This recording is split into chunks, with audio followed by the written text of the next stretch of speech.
Get set! Killian, I'll be back. Only in a rerun.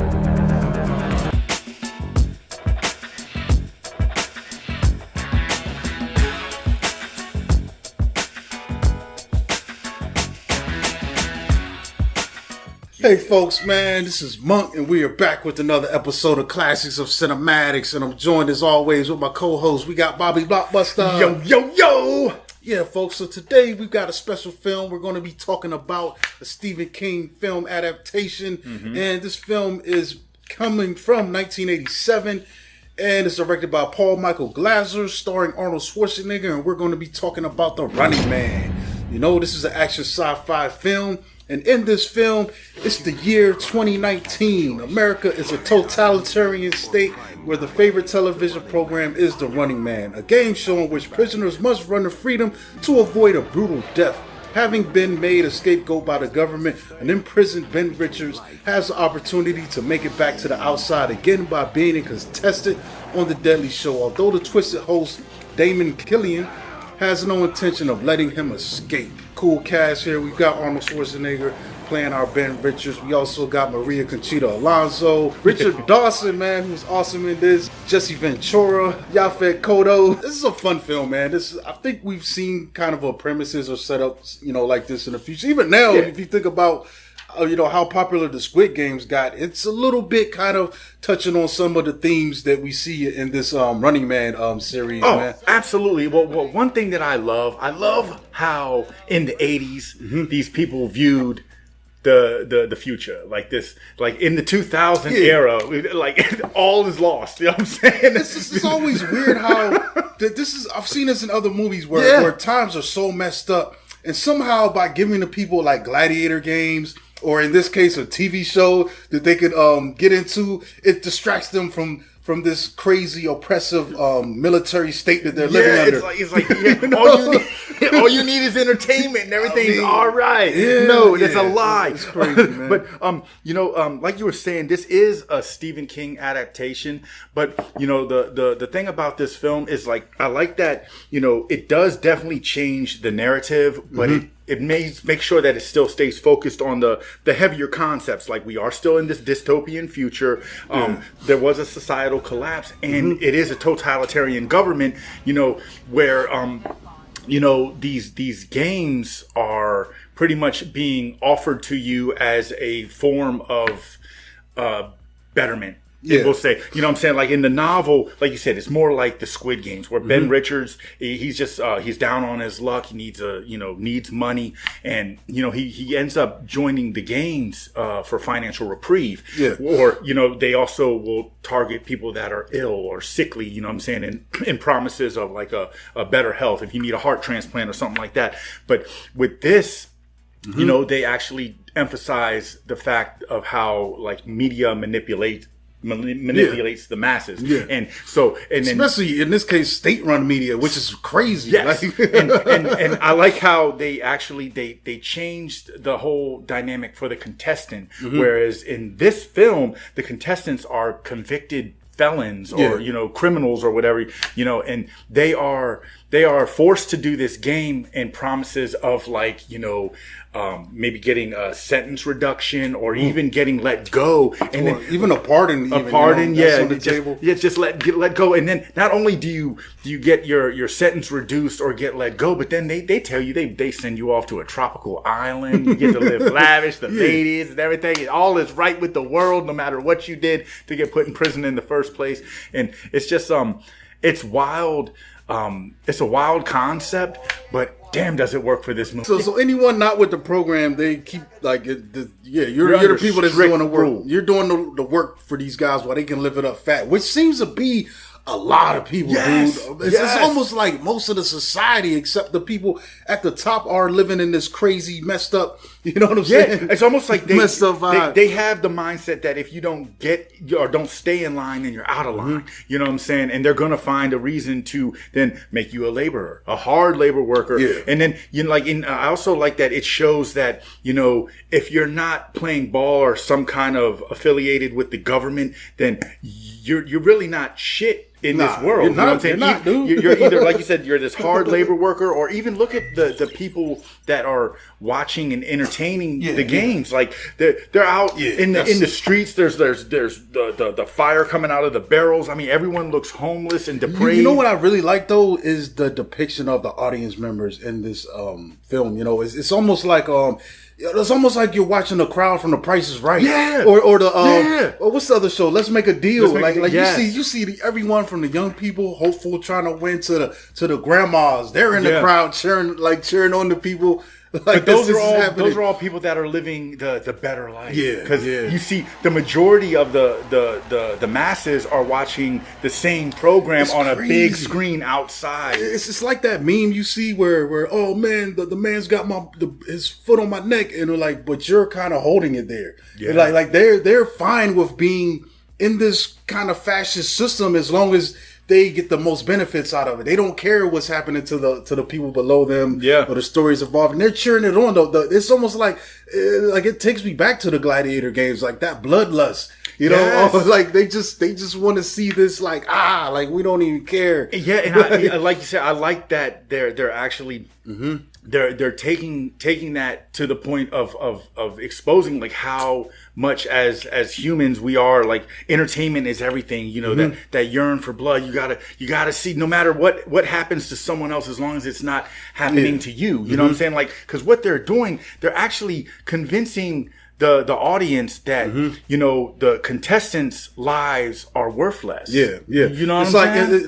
It's propaganda because the contestants have actually been fighting for you guys' freedom. Yeah. But you're under the, you know, you're taking the opiate of the masses, so you know you're not aware of that, and they spin these guys to be, you know, criminals or petty criminals or murderers and thugs. Meanwhile, these are the freedom fighters. You know, but and they flip it so where you're cheering their punishment, you know. Yeah, exactly. By almost getting to be put in the position of you get to play part of jury and executioner as well. And you know what really works for this story as well is like they frontline all of these elements in a very condensed short period of time, and then it goes fast. They bring us to the games. Yeah, this is about an hour 40-minute film, man. Yeah, and I mean, in a solid hour and 20 minutes of it is the game. Yeah, you know, and it works because it plays like an actual TV show. You feel like you're watching some kind of cross between like sports entertainment and like professional wrestling, and then like Little American Gladiators. So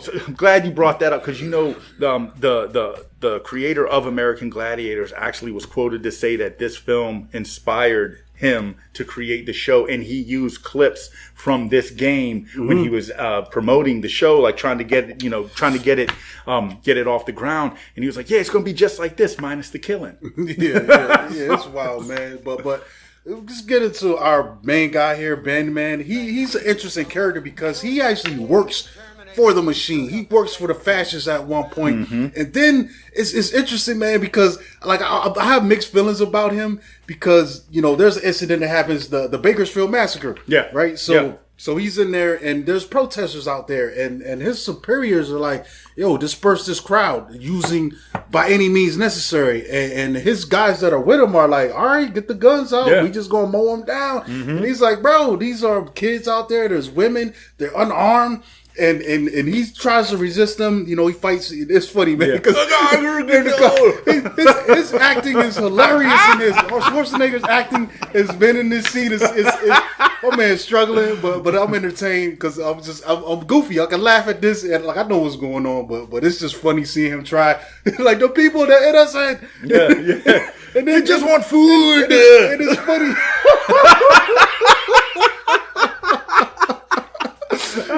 It is funny because this man starts a fight in the helicopter. He don't even care. That's how heroic you know this guy is. He don't even care if this thing crashes. He's like, wah, wah, wah. Yeah, better us than them.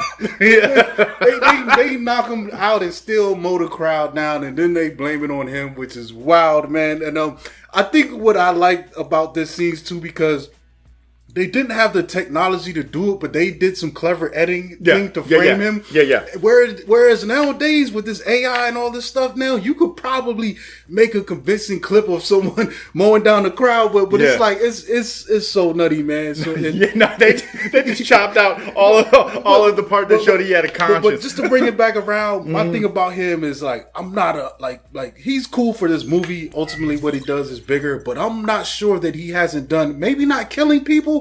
But I'm pretty sure he's done some things in his duties before to help keep these people down in their place. That's what I'm saying. Like, I mean, like he's a cop with a newfound conscience. He might not have killed nobody, but he probably gun butted a few people. I'm sure he arrested people for having, because at this point in the world, you can't have music or books or movies. I'm sure he arrested people for having, black marketed items or blacklisted items and stuff, ruin lives in other ways. Yes. But, it's funny, man. And then it's wild because then his heroism just continues to grow as he, progresses through the movie. Like, I mean, of course, he helps, the resistance to escape from jail. And of course, they wouldn't have been able to do it without his heroism. And then, of course, ultimately bucking back at the government as a whole by, playing the game and actually excelling in it. You know what I mean? Shout out Ben Richards for being like the ultimate hero. Yeah, but and that's the thing, too, because they know his alleged crime was so big and notorious. That's going to do great for ratings and all of that, too, man. Yeah. On top of the fact that's the crazy part too, because not only is the state running this game in a way, but they're also competing in the ratings game. Yeah. So, I mean, dude, my man Killian, like he's watching his escape video from prison. He's like, I gotta have him on the show. Look at him, he's running. He's a machine, man. It's like, dude, what? But speaking of that, Richard Dawson as Damon Killian, man, he's great, bro. He is awesome in this as the main protagonist, antagonist. Mm-hmm. Yeah. In a way. He is the top villain. We'll put it that way. Top villain. He is the puppet that's pulling the strings on this game, the mass manipulator, and the main spokesperson, host of the show, and he does it in a way where you can tell that he really enjoys what he's doing. Like, he does not have a soul. He does not care about the contestants winning in any way, shape, or form.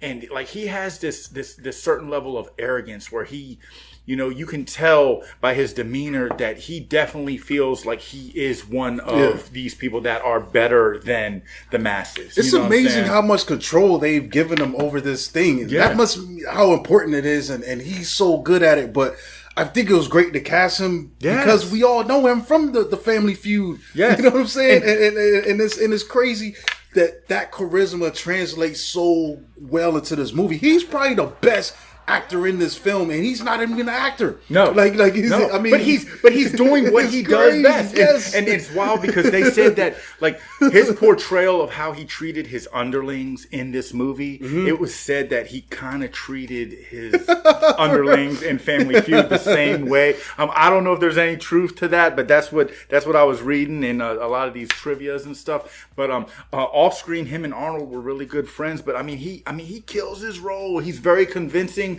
And I mean, I could see why in this world that is presented in front of us, why people are watching the show because of his charisma. He's great. He's pretty much his crowd game is crazy. His crowd work. Yes, he's great. You know what I'm saying? I mean, and he's out there grim reaping and shit. Yeah. He's like, hey man, applaud me for it. He's out there shaking hands and kissing babies. Yeah, exactly, he's bro. Killing it. He's killing it. Exactly. So I did bring him up. He did have Hogan's Heroes, man. He had some time on that. And let me see. But a lot of the match game, Family Feud, I guess a variety show. He did some time on that, but most of it has been game show. He does have some acting stuff under his belt, but it's mostly been his TV show stuff, as well as the Treasure Island film. Yeah. Well, one thing about him is he wasn't the director's first choice. They actually wanted Chuck Woolery initially, but they said Chuck Woolery was busy doing the love connection. It's like, you can't go from the love connection. I don't know if Chuck this. could have pulled it off, man. I don't think so. I think having that game show and this particular game show, it's just a different vibe. Yes, it's a completely different vibe. I mean, on the same note, when it came to Ben Richards, initially they wanted Christopher Reeves to play Ben Richards, and they were going to kind of stick more towards the source material, but then there was a director switch, and then Arnold came on, and Glazer came on. This was already a packed year for Arnold, man. He did this, and Predator came out in the same year. You know, they actually had to postpone dropping this because of the success of Predator. It's like, we don't want to shoot, cannibalize those. And Predator was eating, dog. But then, as we cruise through the cast list, I really like what we get from Maria Conchita Alonso. Yeah, she's good in here. She's awesome because she's the one who starts off, like just walking the line that's presented in front of her, playing by the rules and everything. And then once she gets accosted by Ben Richards because, she moved into what he thought was his brother's apartment. And the brother, they said they took him away for re-education, which I guess when you start bucking the system, that's what they say, that you need to get re-educated. So he uses her to help her escape, and she notices when she gets free from his grasp, she's like, "Oh, he's got me!" Woo, woo, in the airport, and and they Ben Richards, man, hero. My man tries to outrun a truck. I love see him, but. I love his outfit in that scene though. He got the Hawaiian shirt, man. It looks like the dude Chuckles from G.I. Joe, dude, the movie. she tells him, she was like, "I got motion sickness, I'm gonna throw up all over you." He was like, "It won't show on this shirt." Yeah, it's great. But he's saying some stuff in this. Oh, man. He's got the one liner going. It's funny to me because he hits, like, at this point, I guess the "I'll be back" was so big, he hits that in this movie too. Oh, as well. Just only in a rerun, my man. But that was a great scene, man. But so what we get with Amber, she sees when she sees how everything breaks down when he tries to escape from the airport, and then later on she goes home and the news is saying that he murdered all these people. So right then and there, she's like, "Oh, okay, wait a minute. That's not what happened." So with that new information and everything, she decides to start trying to buck the system, help him out, and then ultimately ends up becoming a contestant in the game as well. And they do the same thing to her that they did to Ben Richards. Like, her introduction's wild, because then you got Killian saying, "Yeah, we got this evil woman. She's been promiscuous since she was like 11. She cheated on all her tests." They dogged her, bro. And then I'm like, what? And I'm looking at they put her body count up, and I'm like, that's not even that bad, yo. Like, what are we doing here? And he's like, and then like the main thing, he's like, and then after all that evil stuff she did, she ended up becoming Ben Richards' girlfriend. Yeah, I'm like, come on, man. What? And the people, they're eating it up, bro. But it's funny. She's got to go. Put her in the game. But it's funny because that's how nowadays you could get away with stuff like that now. Like you could start a rumor so easy. There's so much stuff I see online, and I'm like, bro, that's not even true. Or how are you jumping from point A to B with no evidence? Like even now when we get to how people are reporting on these movies now, they were like, "Oh, Captain America 4 had all these reshoots and script rewrites," and I'm like, that's kind of how movies are made, dude. Are you saying that to make this film look like it's not going to be any good? Like, what's your agenda? It's clickbait. And it's funny because these same tactics were being employed in this movie to defame this woman. Like it's almost like evidence is being overshadowed by opinion, and it's like that. There's no correlation in that. Nothing. And then of course we get Yaphet Kotto, who just kind of is he's Yaphet Kotto in this. He drops a couple lines. It's funny to me because he's kind of portrayed as this strong guy character, but it looked like he ain't lifted a weight in like 20 years. No. He's just big. He had the beer belly protruding through his little spandex suit. It's funny to me because him and Ben are fighting in the beginning just to make a distraction so they could escape, and I'm just looking at him like, this is wild. I mean, he is a big dude. He's tall. I think Schwarzenegger's like 6'2". He might be like 6'3", or so they're taking up the same amount of space, but it's not the same kind of space. No, not at all. Not even close. It's not the same. Not even close. Not even close. I feel like his physique, like Arnold's in the gym every day, but I feel like what's his character's name? He calls him William. What's his name? William William Laughlin. Yeah, I feel like he just has to chop some wood every now and then. Yeah. While he's drinking. He's the one supervising. He's like, all right, you gonna do this? No. I think he hits the pile here and there, but he's drinking beers while he's doing it. And then after that, he goes down to sit down and eats his steak and potatoes. It's like, woo, long day. That's why. But you know what? And then, like I said, our unsung hero, we got Marvin J. McIntyre, who plays Weiss, who is the computer wizard of the crew, where he is the actual hero, because without him figuring out how to get the code and then reprogram, they never get out of jail. He's the one who gets them so their damn collars don't explode. And then ultimately, during the game, finds another system code where they get to, give that code to the revolutionaries and get to ultimately overthrow the government. So, I mean, who would you really want on your team, him or Ben Richards, man? I mean, and they don't respect this dude at all. They got him all the way at the bottom of the casting list. I mean, he ended up getting killed by the lamest stalker of them all. He's an interesting character, man. But that bleeds into the stalkers in this film, man. And the stalkers are the people who are tasked during this game show. These are the major obstacle that our contestants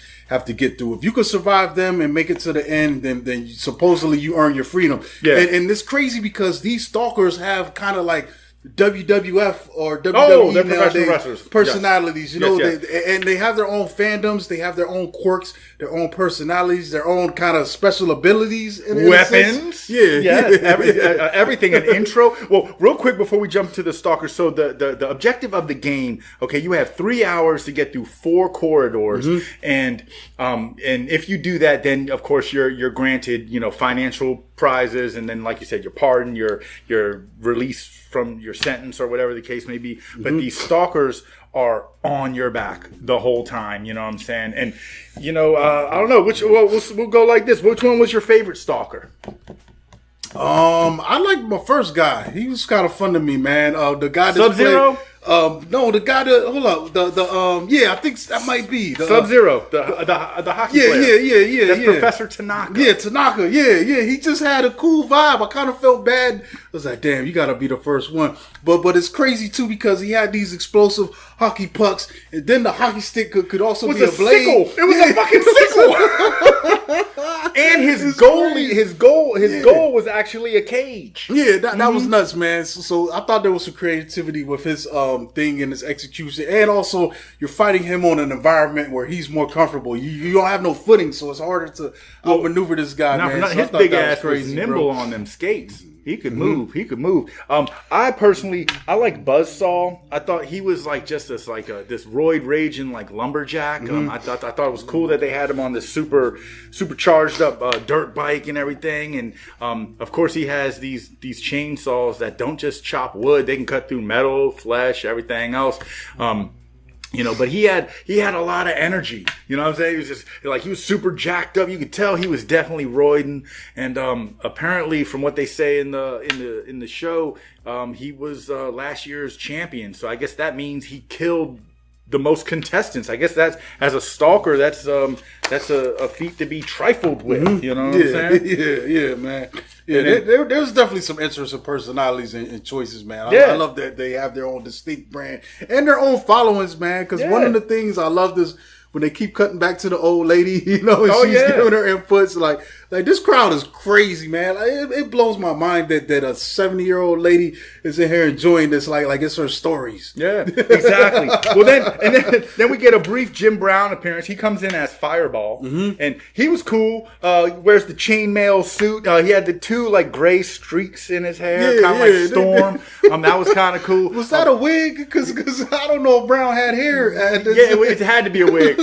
But this is the part that tripped me out. So his weapon of choice is a flamethrower, but then he also has a gas powered rocket pack, so he can fly around. So that's just not the brightest thing to do. And ultimately, he gets a gas leak and blows up. So that's not cool. The lamest of all of the stalkers is Dynamo, and he's played by Erlen Van Lith.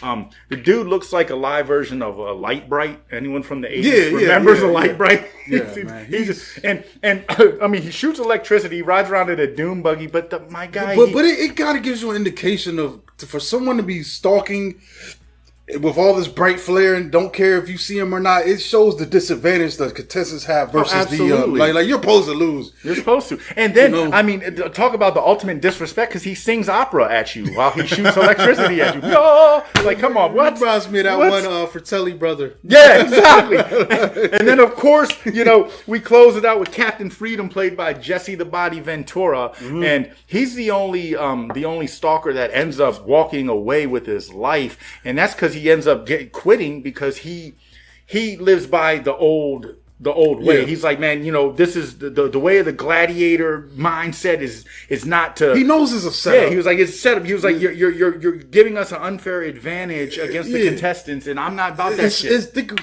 Come full circle moment. It's like when Maria Conchita Alonso in Predator 2. When the predator rolls up on her and sees that she's pregnant and lets her go. Yeah. And I think she's also unarmed at that point, but the predator realized there's no sport in this. And I think Jesse's having the same, conundrums to the point where they actually, I love this part too, where they realize he's not in on the game. I love this part too, because he's about to come out. They bring him out of retirement. Some of his buddies, they've gotten killed by these contestants. And they got him looking foolish too. With the and he's like, we need you to come back out of retirement. It's kind of like real wrestling where a lot of the wrestlers, once they're done, they become commentators. And that's where he was doing. Yes. And now, they're like, hey, we need you back in. And they give him all this raggedy stuff. Big metal fucking hands and shit. He's like, I don't need this shit. Yeah. And then he tells his story. He's like, I used to kill contestants with my bare hand. We would shoot the fair one and made the best man win. And that's what's the coolest thing about his character, because he shows that he still lived by that code. You know what I'm saying? Yeah. Even though this game is set for the contestants to fail. You know what I'm saying? To the point where they got this fake video was crazy. Yeah. Where they fake a video of him actually killing Ben, because they couldn't get to him. So and Amber. Both of them. Yeah, and they had to make this thing look convincing to the public, so they used the technology they had available at the time, which, in movie land, it looks like it worked. That stuff looked good. I was like, it did. Dang. But it's crazy to me because they realize everyone who supposedly had won this game before, they're dead. They found a room where they just dispose of their bodies. It's probably stinking in there too because they all decompose and whatever. Yeah. So they realize the jokes, man. Meanwhile, I think it's interesting. Our computer guy has gave them enough stuff so they can get into the system and broadcast to the people what's really going on. Yes. Even the real Bakersfield footage, the real Bakersfield massacre footage of Killian lying. You know what I'm saying? All the deceptive, the bodies of the supposed people who supposedly won this before. They're like, they didn't win. They're dead in this basement. And that's what's really cool about this, because ultimately, this overthrow of this totalitarian government, you know what I'm saying? You want to see that because nobody should have to live that way, you know what I'm saying? Regardless to if it's a desolate dystopian type future or the now, you know what I'm saying? Everyone should be able to express their free will and their choices and live the way that they live, as long as you're not harming nobody. And in this case, it's this game show that is causing more harm than good. So the fact that they expose that in every way is really awesome. Yeah, I mean, I think the game show itself is just an extension of the government, but they, this exposing it, I think it exposes more of what's the corruption that's been going on. Because really, this show is like an extension of the state. It's an arm of it, It's promoted by the state. It's control and all this stuff, man. You even see that this game show, it is the highest grossing, most watched game show. But on this same channel, we see a clip where there's another one called Climbing for Dollars. Climbing for Dollars, and this dude is climbing. And we talked about it in another show. Hey, if you want to bring an evil dog in the 80s, it's a Doberman. They got Dobermans at the bottom. Eat that ass. And then I love the clip because it looks like he falls and then they cut away. And I imagine this world is so crazy and so hyper violent that they probably show him getting mauled to death by these dogs. Oh yeah, on the TV. yeah. They got him. He ain't getting no dollars. Yeah, he ain't got no dollars. Yeah, man, this is cool, man. Like I like overall, man. I think this thing works, man. It comes across and it does it in a cool way. It has a lot of personality, the angles, man. Like, we talk about the cinematography, like the tunnel shots, man, of him dropping the pod in, and like you hadn't seen nothing like this before. Like where they're going through, and even there's different zones that they're going to. They've all got distinct looks. You know, the terrain of it, like the ice hockey area looks different from the area with the fire guy was running around, or Buzzsaw. So that's cool too, man. Absolutely. Thomas Del Roof did the cinematography, and like I said, the one thing that really stood out to me on top of everything that you said is it really feels like we're watching a game show. The way this film progresses, it's like, man, like, and then, you know, as like I said, let time tell it, you know. You started getting American Gladiators, which when you watch that, it will always bring you back to this. It's like, damn, you know, they're peas in the same pod, I was surprised they didn't take advantage to make an American Gladiators movie. Imagine putting that movie with the craziness of this. Like, you fighting for your life and just having those games. Like, I mean, my joke used to be where they shoot the tennis balls. Imagine if them tennis balls was like metal. It was just like maiming people like that. Good. Like, there's a good movie in there somewhere. I always liked the one. It was kind of like a mix between football and rugby. It was like they had the cylinders. And you got to get your little Nerf ball in there. Man, them Gladiators was abusing my man people. Nitro would be cleaning people's clocks.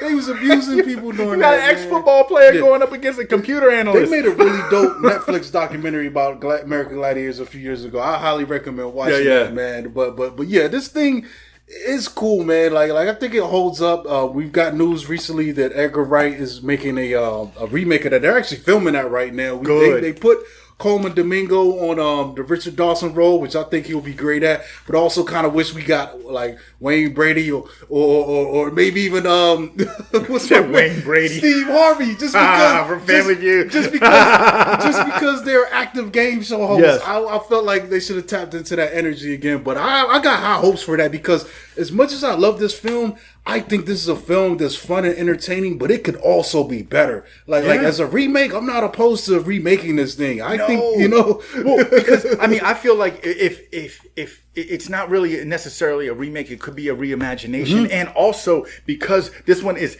loosely based on the Stephen King novel and focus on loosely, right? Yeah. So what if this new one kind of touches more on the source material and gives us the more serious dynamic, and it plays more kind of like a Squid Games or something like that, where it's not, you know, the media that's manipulating the masses. It's almost the struggle of the environment or whatever, a different kind of government that's being oppressive, and then, you know, these games are a different form of outlet. You see what I'm saying? Yeah, like, man, there's a lot they got to work with on this one. Yeah, man. Yeah, and just the modern technology they could put into the filmmaking too, man. So I'm hyped. I wonder what the stalkers are going to look like. I mean, my goodness, what are they going to do? Like I said, I don't know what are they going to come in and look like centurions? You know what I'm saying? I don't know, man. Like, it's just a lot of possibilities, man. Especially, like I said, we've had years since this came out. A lot of things we've been exposed to and just new stuff, man. So yeah, I'm hyped for it, man. I'm hyped for Definitely. that. But you know what? Not for nothing. That the reimagination of the new one will not take away from this one. This one does have a high level of rewatchability. It's entertainment fuel. You know, and like I said, even with this, I'm laughing at Jesse's body's hair. Right. Even though this film does kind of have like a serious undertone when you look at some of the concepts, it's really ultimately it's not something that you take serious at all. You sit down, you pop some popcorn, and just have a good time with it. It's a fun ride, man. Yeah. And it's not that long either. What, about an hour 40? Yeah. So I mean, I had a lot of fun with my rewatches this week on this one. Yeah, it's definitely a fun time, man. Definitely, I would say check this out if you haven't seen it in a while. If you haven't seen it ever, definitely check it out, man. Yeah, get your run on. It's essential viewing, man. You know, I think America has been suffering these last few years because you guys don't watch age inappropriate action movies with your kids anymore. Yeah. You know what I'm saying? I think I saw this first when I was in second grade, bro. I was a little dude when I saw this. Bro. This was great. The only part that creeped me out was when they found them dead bodies in the back with the but still, you know, I learned a little bit. I got a little hair on my chest. Yes, that's it. know what I'm saying? That's it. You know? But I was having a blast. Lesson man. learned. Sometimes winning is losing. These kind of things were just inspiring my imagination at the time, man. I didn't fully understand the politics of it and all that, but I just knew my guys is running through these guys and they trying to kill them, and we rooting for them. We rooting for them. That's it. That's it. Yeah, well, I think we out of here, folks, man. We're going to catch y'all on the next episode. I don't know what we got coming next. I got to look at the list. But we are going to be coming with more stuff for you again and again.